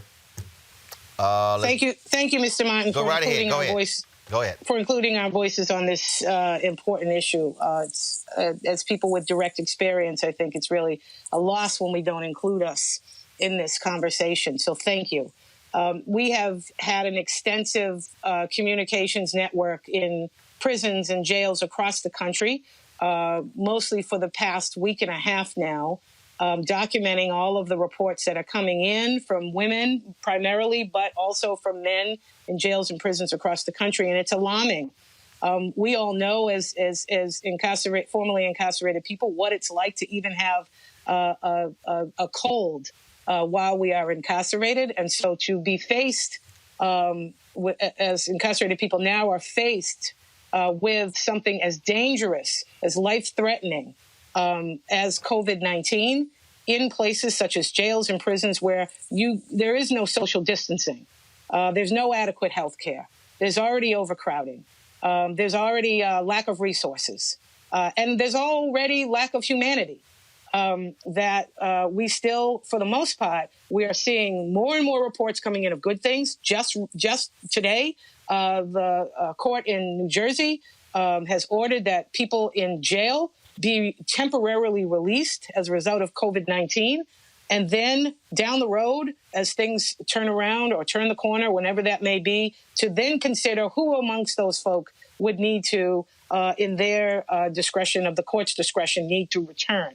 But that's a huge gain. That has only come about as a result of all of the intel and all of the voices and the raising of concern that has happened among people inside, connecting with those of us on the outside who are carrying their concerns, and the families of incarcerated people who also are using their voices to raise the alarm that the community does not stop at the prison wall. Our community, for us, incarcerated and formerly incarcerated people, includes all of us, and so should the humanity of this country. Terrible things are happening in jails. There are no masks. There's no soap. There's no running water in some places. People are being pushed into parts of prisons and jails where there are not. It's what we call a dry cell. Those are cells and those are rooms within prisons where there's no toilet, there's no running water. Solitary confinement is being used in many cases to quarantine people who they don't know, because nobody is being tested in the jails. COs are coming down with COVID-19, with the coronavirus. And so this is just a disaster, a human disaster, a human fatality disaster waiting to happen. Are we seeing state officials focus on this, or is it pretty much, look, we got other people to worry about as opposed to people who are sitting in jails and prisons? Because remember, as I keep telling people, there are 2.3 million people who are incarcerated in the United States, only 200,000 on the federal level. Majority of the people in this country are incarcerated in local, county, and state jails. And so, I mean, we're talking about, that's 2 million people. And all of a sudden, if you're hearing 20 and 30 and 40 people in Rikers Island testing positive for coronavirus, then you start going to other prisons, I mean, you're going to see a significant outbreak in America's prison and jails. That's right. And so there's an increasing number of state administrators who oversee jails and prisons who are coming out in favor of release. Some of it's coming out in the form of releasing in certain categories, such as elderly and the people with already compromised immune systems. Letting people come out who are already within a year of release. We're seeing a small uptick in that. Things like, again, what happened today out of the New Jersey court, ordering that all people in jail receive that temporary release. More are coming up with. Then we have states like Massachusetts, my home state, which absolutely nothing is being done in terms of trying to decarcerate the jail, not even the jail population. We have so many women. We have a national state clemency campaign under our organization on the National Council. We have lists of names of long-timers, of elderly, folk who in both federal and state prisons who could be released immediately, who are no further harm, have served decades in prison, who we were already advocating for clemency for. We know who these people are. We need to encourage those state actors. The Association of Governors, there's a letter that's going out today by a number of organizations, including ourselves, the Leadership Conference, the National Bail Fund, a collective that has come together to make these demands to encourage state governors to do what they can. You're absolutely right. The majority of people that are incarcerated and are affected by incarceration in this country are cycled in and out of county jails. And these are mostly people that don't need to be there. And if I could just add one more thing to it while we're on it, there are also people who have been in prison that could come out today and not allowing us to just run wild with the narrative that if we release people, they have nowhere to go. There are some people who are currently incarcerated, and we do have a housing problem for formerly incarcerated people in this country, mostly because it's another example of systems that have failed the most marginalized people. But what we do also have is a strong, vibrant community of family members of incarcerated people who are waiting to receive their loved ones. Many incarcerated people from county, state, and federal systems have a home to go home to. They have families who are waiting to receive them. So we must weigh all of these things. And most importantly, we must begin the process of getting people out of what is certainly For those of us who have been in prison, know what it's like to live in a prison, know that that is a death trap. It is a death trap before COVID-19. It is now a certain death trap if we allow people unnecessarily to remain incarcerated. Andrea James, Executive Director of the National Council for Incarcerated and Formerly Incarcerated Women and Girls. We appreciate it. Thanks a lot. Thank you, sir. All right, folks, let's go back to the clown show at the White House. Well, I think if you remember just a week ago, Britain had a very different approach. So everybody is adapting to their data. I haven't looked at the data that informed that decision, so I can't really comment on how they got to that decision there or in Germany. Dr. Barber, just to be clear, do you agree with the president's push to reopen the country? He said some of his doctors that he's talking to about this, he says, I think they're okay with it. Are you okay with that? What the president has asked us to do is to assemble all the data and give him our best medical recommendation based on all the data. That's what he's asked us to do. And so that's what we'll be doing this week. We were going to have to do it this week anyway because we had to make a decision come Monday about the 15 days to reduce social spread. So this is consistent with our mandate to really use every piece of information that we can in order to give the president our opinion that's backed up by data, not our perception, but our opinion that's backed up by data. Data now, you think you could in a week? Like, what would your assessment be of right now? Well, we're pulling all of the data pieces in now, and that's really critical. I will never speculate on data. I will have to see the data. But the fool to your right really speculates on data. And I think a big factor is the mortality rate. We're talking about the mortality rate. You know, when we first started, people were thinking about 3 and 4%, and now we're talking about a much lower number than that. I think it's a number that will be a lot different than people thought. The mortality rate is driven almost exclusively, as we have talked about, by people with pre-existing conditions and older. So that has become, from the very beginning, that was our emphasis. You know, when we started 2 or 3 weeks ago talking with one another, our focus has been on how do we protect Brittany, do you hear all this double talk? Do you hear all the double talk? And I think these steps were about protecting the pre-existing conditions. Brittany, I mean, y'all drop the audio of the White House. Drop the audio of the White House. Brittany, go ahead. I feel bad for all the people standing around President Trump because, you know, they're deferring to him, they're looking over to him, and it's because they know he's wrong. They know he's giving out incorrect information, and that's why they're dodging questions. Because if to answer the question honestly, you're going to embarrass the president because he's not giving out facts. It's interesting. She's like, well, I don't want to speculate. We want to wait on data. There is data right now that says that we should not be reopening up businesses. We don't have enough tests. We don't know who has it and who doesn't. So it's very clear that she's actively dodging questions and deferring to the president because the information that she would give would probably be counter to what he's telling people. Well, and the other thing that's also crazy about this whole deal is that they're asking him about the schools reopening and stuff like those, and he's like, well, it's going to be up to the governors. The woman asked, so if people go back to work and the kids are out of school, the governors have already made that decision, then what are you going to do? And guess what? Trump has to, here's what people don't understand. Trump has no power over schools. He's no power over the schools. Okay? So if Virginia or North Carolina or South Carolina or California or New York chooses, and he keeps saying this shutdown up to the governors. The governors are the one who have issued shelter-in-place orders. There's no national shelter-in-place order. Hello. It's very scary thinking about, you know, locally executed, state mandated, and federally supported, the way they're saying it. It's truly petrifying. And I don't know what we're going to do. And I think that, you know, him talking about, well, we're going to kind of base it off of certain states. And there are so many healthcare professionals, there's so many scientists that have said everything needs to shut down at the same time. I mean, look at the UK. Boris Johnson just said we are going on a federal 3-week shutdown, period. And the simple fact that the United States hasn't followed suit or done anything, knowing that our numbers are literally right behind China and Italy, is petrifying. One pull the phone right now, Reverend Dr. William J. Barber, of course, one of the national conveners of the Poor People's Campaign. Reverend Barber, it is stunning to watch the sheer and utter incompetence coming out of the White House every single day. You also look what's happening on Capitol Hill, where you have the debate going on there.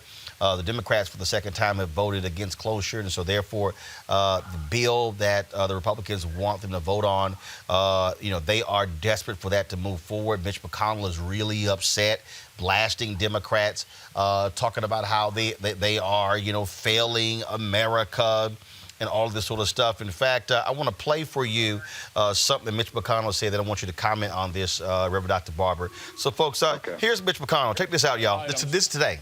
On the Democratic wish list over which they choose to block this legislation last night.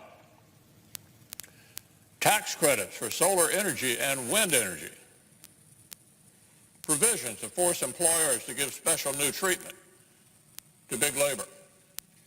And listen to this, new emission standards for the airlines. Are you kidding me? This is the moment to debate new regulations that have nothing whatsoever to do with this crisis? That's what they're up to over there. American people need to know it. Democrats won't let us fund hospitals or save small businesses unless they get to dust off the Green New Deal. I'd like to see Senate Democrats tell New York City doctors and nurses.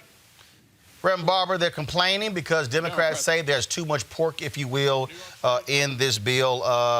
What say you when you listen to the whining and complaining of Senate Majority Leader Mitch McConnell? In this bill, what say you when you listen to the whining and complaining of Senate Majority Leader Mitch McConnell? In this bill, what say you when you listen to the whining and complaining of... Hold on one second. We've got some cross audio going. And so guys, hold on one second. So let's go ahead and fix that. Okay, Reverend Barber, we're hearing some cross audio. So on your end, if they could turn down or just turn down the audio from the show, then we can actually hear you. Okay, go right ahead. So first of all, Mitch McConnell is lying. One of the main issues is that they want to give $500 billion to corporations without any riders on it, the Trump administration, once again focusing on the corporation and not on the community, not on the poor, not on the working poor, and not on the people who are on the front lines. And he knows that. When he calls it a wish list, for instance, strengthening health care for him is a liberal wish list and not something we need to do to save lives. Making sure people have money. They don't even really want to give the meager amount of $1,000 because in one of the bills, they even make that so that the money that you get went down, the poorer you are. So this is, again, Republicans who want to make money off of people suffering, who believe the answer to every problem is trickle-down economics. Just give it to the corporations. You even heard Trump say he doesn't want to nationalize certain things because, quote-unquote, he sees that as socialism, when, in fact, we have plenty of socialism for the wealthy and the greedy. The other thing is McConnell, if you look at 2 million poor people in Kentucky, and he isn't even looking out for them because all he's concerned about is the corporate donors. That's all he's concerned about. And then the third thing, Roland, what I'm concerned about is, now if McConnell was up there arguing to get more judges that were against a woman's right to choose, you'd have all these white evangelicals and religious folks just jumping and supporting it if he was talking about being against gay people. But when he's talking literally about passing a bill that's going to hurt poor and working poor people and not really protect us and not strengthen health care, you don't hear anything from them. Not one word. What he is doing is a scandalous and sinful use of political power. It is a horror to see what it's doing. It's a horror to see what Trump is doing, and the fact that one good thing about it, it is a good thing, is that we are seeing in living time that anybody who just says Trump, Trump, Trump doesn't understand the depth of this craziness. McConnell, in some ways, is worse than Trump and more powerful than Trump because the legislation has to come through him. And just getting rid of Trump is not going to be enough for this democracy. It's going to have to be a total reset. When you look at what the Senate, I listened to some of the debate earlier, and Susan Collins was railing against Democrats, and John Kennedy, and all of them were just railing against him. What, for you, what should this bill look like? Should it be first, let's deal with the workers, or when you hear Trump say, "Oh no, we got to help the airlines and the cruise lines, and we got to help Boeing," and I didn't hear him say we got to help the employees of Boeing. It was like, nah, we got to help Boeing. Nope, and that's the point. They want to give more money to the same people that took the other tax cut and basically bought their own stocks. That's their side. But now we have to understand, throughout history, there have been those who were cynical enough to make money off of people's hurt. There are a lot of people that made money during the Great Depression.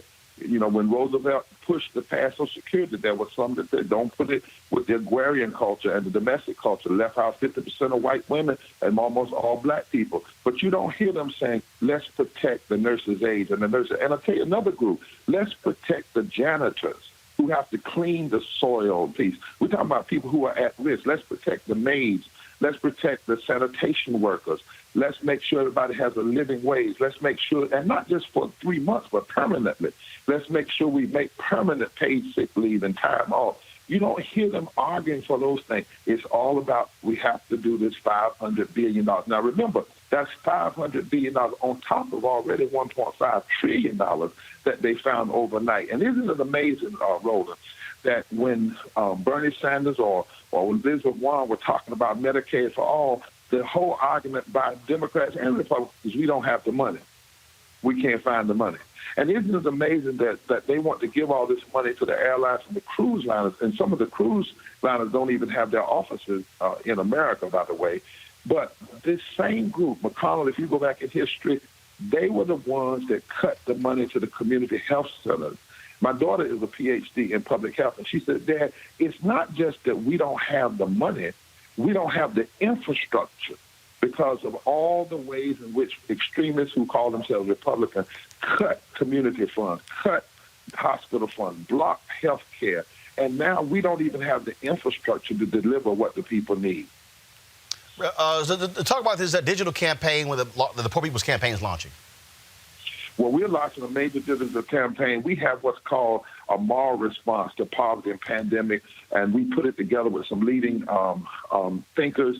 And what we should be doing both temporarily and permanently is online now. You can pull it. We did it with MoveOn.org. We've had thousands of people to sign on, have 250,000 people the other night come on and go through it, and we've loosed them to call McConnell, call Schumer, call Pelosi. We believe it's having some impact, too, because now Pelosi is saying, well, we're going to write our own bill. We're turning people along digitally. And on June 20th, we now know we have to have a mass Poor People's Assembly and a national moral march on Washington. But we're going to learn from you, Roland. Instead of we can't do it, that they shut down D.C., no large gathering. So we're going to have the largest gathering online. We're going to have hundreds and hundreds of thousands of people online on June 20th, 2020, mobilizing towards that, putting the face of poor and low-wealth people. We're right now, we cannot wait, Roland, another 2 years to then come back and analyze this and show the inequity. So we're working with 2 think tanks, one out of Harvard, one out of UCLA, and one out of D.C., examining the inequities right now and challenging Democrats and Republicans. And in June, we're going to have a mass gathering to continue to push the agenda we were pushing before the crisis. Here's the last comment, because what we have to say is the crisis did not start for a lot of people in the end of February, March. We were losing 700 people a day from poverty before the pandemic already happened. 250,000 people a year, 140 million people poor and low wealth, before there was ever a germ. The pandemic has exposed the already existing fissures and crisis in our society. And so we're going totally digital for this mass, but we can't. Somebody said, why don't you postpone? We can't postpone. The last thing we can do now is postpone. The thing we must do is stand up and speak out, particularly for the 140 million, 43% of this nation that are poor and low wealth, that are not being dealt with in most of this legislation. Well, especially since, of course, the election is still going to go forward. I mean, there will be an election in November. That's right. And that's why we said June 20th. We're mobilizing to June 20th so we can organize after June 20th. We're mobilizing people not only to tell their stories and shift the narrative, but to build power. We have a study coming out. I hope we can release it on your show. Absolutely. And that study is going to show what will happen, what could happen if just 2 to 3 to 5% of poor and low-wealth people were organized, mobilized around an agenda, and they voted. It could fundamentally shift. In fact, the margin of victory to move McConnell lies in organizing poor and white folk in the mountains and black folk in the cities of Kentucky. And the margin of victory exists among poor and low-wealth people who are not voting, not who are voting, who are not voting because they are not hearing politicians deal with their issues, which is why we're challenging Democrats to stop backing up. They need to make McConnell and them have to, if they want to vote stuff down, let them. But don't go in a back room and negotiate out. That's one of the things we have to say to Schumer and to Pelosi. Put a bill together that's what we need. Put it before them and make them vote on it. Don't negotiate poor and low-wealth people out and give in to the bullies and the corporations. We can't do that. All right, then, Reverend Dr. William J. Barber, we surely appreciate it. Thanks for being with us. Anything you need in the future, be sure to let us know. We'll be right here. Bless your heart. Thank you, Doc. Thank you, sir. Appreciate it. Brittany, I want to go to you. It was very interesting. Of course, last night, the Democrats did not go along with this Senate bill voting against cloture. And it was a lot of conversation today because a lot of the Bernie people were upset with me because I noted that Bernie Sanders was not in Washington, D.C. He was in Vermont, and he had a live stream going last night. Go to my iPad, please. Folks, you will see right here. This is, and actually some of them were lying, saying, well, though, Elizabeth Warren also did not vote. That's not true. What you see here are the people who actually voted last night. You see Mitt Romney not voting. You see right there Scott of Florida not voting. You also see Mike Lee of Utah not voting. Cory Gardner's on this list. He did not vote, and Rand Paul. Well, all 5 of them are being quarantined. Sanders was not. They were like, well, this is, you're wrong because it was closer and his vote wouldn't matter anyway. Here's my whole point, Brittany. If you're still in the presidential race and you're talking about, you're about advancing solutions, shouldn't you be in D.C. in the room negotiating, trying to make it happen, and not in Vermont? Now, he says that was last night. He returned to Washington, D.C. today. I'm sorry, this is all hands on deck. If you are a member of Congress on the House or the Senate side, Republican, Democrat, Independent, I don't care, you need to be in D.C. doing your job. Yeah, it doesn't look good for Bernie. And, I've been a longtime Bernie supporter. But yeah, this doesn't look good. He needed to be there to vote. And it's not to say that I don't think he cares about the issues. I think that he, first and foremost, the majority of the policies that he's pushing forward, if they were the policies that were governing the nation, we would be in much better shape than under, Donald Trump, or even, I would argue, Joe Biden's leadership, because it wouldn't be business as usual. However, this doesn't look good. I've heard a few rumors that he's sick. And of course, if he is sick, it certainly wouldn't help the campaign that he's trying to hold on to if that becomes public knowledge. But it doesn't look good. I have to agree with you on that one, Roland. And again, I just don't quite understand why Bernie supporters act as if he's infallible, like he can't be criticized or critiqued. Bottom line is, if you want to be a leader, you need to lead. And that is, you should be there talking to colleagues, trying to get them to be on your side as opposed to just staying where you are. Let me also go do this here. So there's been a lot of talk among Democrats that Joe Biden, what happened to Joe? What happened to Joe? Joe should be out there doing daily briefings. Okay, Joe Biden's campaign released this video last night. I want to talk about it. Guys, go to my iPad. We're trying to put a corporate bailout ahead of millions of families. It's families. It's simply wrong. We should be focusing on families. The White House and the United States Senate Republicans have proposed a $500 billion slush fund for corporations with almost no conditions. And you don't have to tell Americans where it's going to go for months. You don't have to explain what you did with it. The Trump administration could allow money for stock buybacks, for executive pay. Republicans refuse to increase Social Security at the same time, to forgive student loans, to take the necessary steps to stop evictions, ensure food and nutrition for vulnerable families. Senator McConnell should immediately allow a bipartisan vote. Okay, so here's the deal. All the people, where's Joe? Where's Joe? He was gone for 4 or 5 days. Campaign said they were building this studio in his home to allow them to do these video updates. Here's the deal. And let me just go ahead and be clear. And I talked about this last night on social media. I'll say it right now, Brittany. Love to get your thoughts. What in the hell can Joe Biden actually say every day? Here's the reality. Joe Biden is the former vice president. He's not the current vice president. He's not a cabinet member. He's not a governor. He's not a county official. He's not a mayor. He can't move resources. All Joe Biden can do is do a daily briefing where he criticizes Donald Trump. That's all he can really do. Now, if I'm a Democrat, now, here's the piece. If you want a daily Democratic response, you're actually getting it. You've got Andrew Cuomo, who's the governor of New York. You've got Gavin Newsom, the governor of California. You've got Bill de Blasio, the mayor of New York. You've got J.B. Pritzker, who's the governor of Illinois. You've got the governor of Michigan. You've got the governor of Wisconsin. You've got governors of all these different states like this here. The issue is here. If I'm looking for Joe Biden to comment every day, I need him to say something that's new every day. What is he going to say every day? Wash your hands. Listen to your doctor.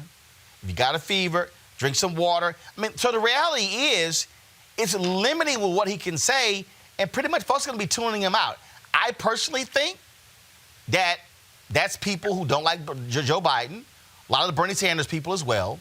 Where's Joe? Where's Joe? Where's Joe? But he doesn't have any resources to move around. And so having Joe Biden do a daily response actually doesn't make sense. Yeah, I don't think we need to see a daily response from Joe Biden. I do agree with you there. I think, people do want to hear from Joe Biden because they feel as though this is potentially going to be, God willing, our next president. And they want to hear his plans. However, he did come out with a release and talk about what he would do if he was president, as did Bernie Sanders. Yeah, so but his critics said, his critics said that was 5 days ago. But that's what it was. I have to say there isn't anything new to say at this point. Like you've said before, we're getting all the information we can on a day-to-day basis from our healthcare professionals and from our leaders on the topic. So, I think you're right. I think hearing anyone else who doesn't actually have the capacity to make a difference doesn't need to have a day-to-day briefing. Like you said, I think Governor Cuomo is doing an excellent job for the Democratic base, talking about his experience in New York specifically. And here's these foolish people okay, Mr. Sunrise, Roland's an excuse makers, nothing but a Biden shrill. Okay, but again, what the hell is Joe Biden going to say every day? Just tell me. Okay, Mr. Sunrise, I'm waiting. I'm waiting for your comment. I'm waiting for your comment on YouTube. Please type in, what is Joe Biden going to say every day? Who is still in the race and is actually in office? Bernie Sanders. Sanders should be talking every day. He's in the United States Senate. See, this is what is amazing to me when I sit here and again, the Bernie people don't want to sit here and they don't want anybody to criticize their guy. And look, I got the receipts. When Joe Biden is screwed up, I've said it. I've called him out. But I'm sorry. I don't know what in the hell Joe Biden can say every day that's going to be new and different other than, hey, whatever Trump says, I'm going to criticize him. Now, if that's what folks want, that's fine. But let me tell y'all who should be giving a daily update on the Democratic side. Nancy Pelosi, Steny Hoyer, Jim Clyburn, the Democratic leadership. It should be on the Senate side. Chuck Schumer, Elizabeth Warren. It should be Patty Murray. Should be the Democratic leadership. That's who should be doing it. And so the reality is, if you're the Democrats, you get to counter Trump every day by having your governors out there, people who are moving resources, making decisions. Joe Biden has absolutely no decision-making authority whatsoever on the federal, state, county, or city level. That's just my 2 cents. I just don't understand really what the folks are going to hear. So, hey, fine. Biden's going to drop a video every single day. People complain about it. They can say whatever. But I just don't see exactly what in the hell is going to be the case. All right, folks, let me go ahead and do this story here. The Supreme Court has ruled against Byron Allen in his case against Comcast, ruling that the lower court, the Ninth Court of Appeals, actually made the wrong interpretation and that they need to go back and reconsider. They said that Byron Allen has to actually prove that was his race was the reason why Comcast did not grant him access to their cable systems for his shows. Folks, this was not a split decision. This was a unanimous decision. Even the liberal justices actually agreed with the conservative justices. Now, Byron Allen did release a statement. We reached out to him to try to have him on our show, but he released a statement. This is a very bad day for our country. Unfortunately, the Supreme Court has rendered a ruling that is harmful to the civil rights of millions of Americans. We will continue our fight by going to Congress and the presidential candidates to revise the statute to overcome the decision by the United States Supreme Court, which significantly diminishes our civil rights. Comcast said they were pleased with the decision and would certainly restore certainty. They said, quote, the well-established, go to my iPad, please. The well-established framework that has protected civil rights for decades continues. The nation's civil rights laws have not changed with this ruling. They remain the same as before the case was filed. We now hope that on remand, the Ninth Circuit will agree that the district court properly applied that standard in dismissing Mr. Allen's case 3 separate times for failing to state any claim. And so the Supreme Court, again, unanimously rules against Byron Allen today in the Supreme Court. Any comment, Brittany? I'm torn here. I appreciate Byron for holding corporations responsible. I think that's one thing that we can absolutely applaud him for. Absolutely, it's unfortunate. Do we want to see another person of color who's getting what is due, essentially? Absolutely.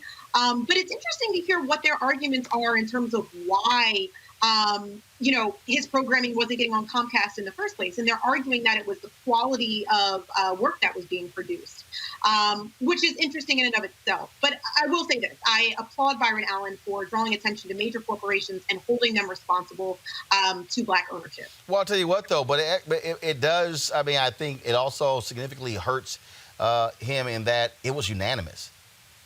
Not a single justice actually agreed with his side. It's very rare in cases dealing with race. You're going to find a unanimous Supreme Court decision. Even the liberal jurists did not buy Byron Allen's arguments.